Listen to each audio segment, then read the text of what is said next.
శ్రీమాత్రే నమః. శ్రీ గురుభ్యో నమః. వైశాఖ మాసం వచ్చేసింది. వైశాఖ మాసం శుక్ల తదియ, అక్షయ తృతీయ. అక్షయ తృతీయ ఎప్పుడు వస్తుందో అనే దాని గురించి మనం ఆలోచించిన అవసరం లేదు. ఎందుకంటే 2 వారాల ముందు నుంచే పెద్ద పెద్ద బంగారు ఆభరణాల షాపుల వాళ్ళు అక్షయ తృతీయ అద్భుతమైన ఆఫర్స్ అంటూ మనకు మెసేజ్లు పంపించి హోరెత్తించేస్తారు. అంటే అక్షయ తృతీయ యొక్క ప్రత్యేకత ఏమిటి? ఈ పవిత్రమైన అక్షయ తృతీయ రోజున బంగారం ఆభరణాలు కొనుక్కోవడమా? అదే నా ప్రత్యేకత కాదు కదా. భారత భాగవత రామాయణాది పురాణాదులలో ధర్మశాస్త్రాలలో చెప్పబడిన వైశాఖ మాసం యొక్క పవిత్రమైన అక్షయ తృతీయ యొక్క ప్రత్యేకత ఏమిటి అనేది క్లుప్తంగా ఇప్పుడు తెలుసుకుందాం. వైశాఖ మాసం శ్రీ మహావిష్ణువుకు అత్యంత ప్రీతికరమైన మాసం. ఈ మాసంలో వచ్చే పర్వదినాలు అక్షయ తృతీయ, అదే రోజున పరశురామ జయంతి, పరశురామ పూజ, వైశాఖ శుక్ల సప్తమి గంగోత్పత్తి, గంగాదేవి పూజ, వైశాఖ శుక్ల ద్వాదశి తిథి రోజున మధుసూదనమూర్తి పూజ, వైశాఖ శుక్ల చతుర్దశి నృసింహ జయంతి, నృసింహస్వామి పూజ, వైశాఖ పౌర్ణమి మొదలైనవి వైశాఖ మాసంలో వచ్చే పర్వదినాలు. ఏ పర్వదినాలలో ఏ దేవతలను పూజించాలి, వాటి ఫలాలను గురించి ధర్మశాస్త్రాలలోనూ పురాణాదులలోనూ చెప్పిన విశేష విషయములను సంక్షిప్తంగా తెలుసుకుందాము. అక్షయ తృతీయ రోజున శ్రీకృష్ణ భగవానుని చందనంతో పూజిస్తే అక్షయ పుణ్యం కలుగుతుంది. జన్మాంతంలో శ్రీకృష్ణ భగవానుని సన్నిధి లభిస్తుంది. అక్షయ తృతీయ రోజున పరశురామ జయంతి సందర్భంగా పరశురాముని పూజించాలి.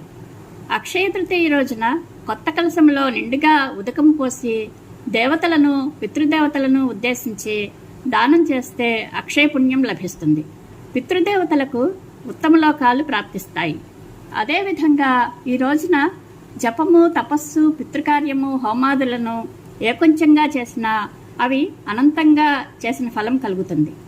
వైశాఖ శుక్ల సప్తమి గంగోత్పత్తి సందర్భంగా గంగా స్నానం ఆచరించి గంగాదేవిని పూజిస్తే అనంత పుణ్యఫలం కలుగుతుంది. వైశాఖ శుక్ల ద్వాదశి తిథి రోజున లక్ష్మీదేవి సమేత విష్ణుమూర్తిని ధ్యానించి మధుసూదనమూర్తిని పూజిస్తే మహాయజ్ఞం చేసిన ఫలం కలుగుతుంది. జన్మాంతంలో చంద్రలోక ప్రాప్తి కలుగుతుంది. వైశాఖ శుక్ల చతుర్దశి నృసింహ జయంతి సందర్భంగా నృసింహస్వామి వ్రతం ఆచరించి లక్ష్మీ సమేత నృసింహస్వామిని పూజించాలి.